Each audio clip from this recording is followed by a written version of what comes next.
دائما الراجل بتحس به مرة راجل دائما يقعد فارض نفسه، ماهوش نقولوا احنا يتكبر على الاعمال وشريكه كي يكون في داره معليش يلعب بوليداته، بصح كاين واحد الاعمال اللي تقوم بها المراه ما يقومش بها الراجل.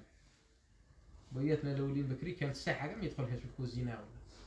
يعني الكوزينه ما يعرفوهاش الكبار الاولين، فتقعد الهيبه مع الكنه والهيبه مع البنت تقعد القدر تاعها يجي في الصالون كي طاير كيما هاك ولا يجي في البيت تاع الزمن يجيبوا له كلش، وفي الليل يدخل غير في بيت الرقاد اللي وحنا اليوم راه يجمع مع النسوان ويبدا يداسر على الكنه وداسر حتى تقول له واحده كلام طيح على قدره وطيح ورانا رايحين. كانوا بكري يضرب غير الخيمه برا بالعصا، يديروا الغداء يديروا القهوه يديروا الاتاي يديروا كذا برا برك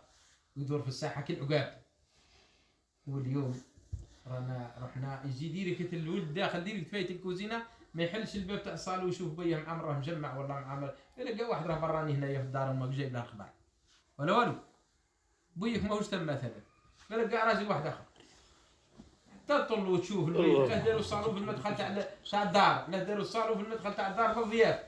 تدخل وتشوف الضيف والسلام عليكم تحييه باش حاجه وحنا والو. اليوم راه يجي ديريكت من الشارع برا الكوزينه ياكل ويخرج، تسول له على بويه يقول لك استنى نرجع نشوف بالك راه هنا ولا ما رانيش عارف، مانيش عارف لا راه هنا ولا كنت في الدار راك جاي خارج من الدار كاينه ولا لا؟ راك جاي خارج من الدار كيف ترجع تسول؟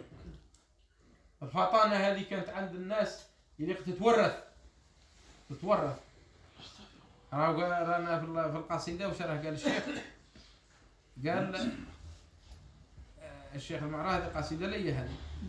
وشق الحاية زوجها وضيف معاه ما تسمع هضره ومع ونقرقب بنت السنه صايله لزوج اسمه راجل هم مبسوط الضيف يرحب عرف بيته عامله مستور وراه، واذا راح الضيف فيها تستعجل ما توكل العيا ما تتمناه ترفد شبكه والحبل تغدا تحت وتخمم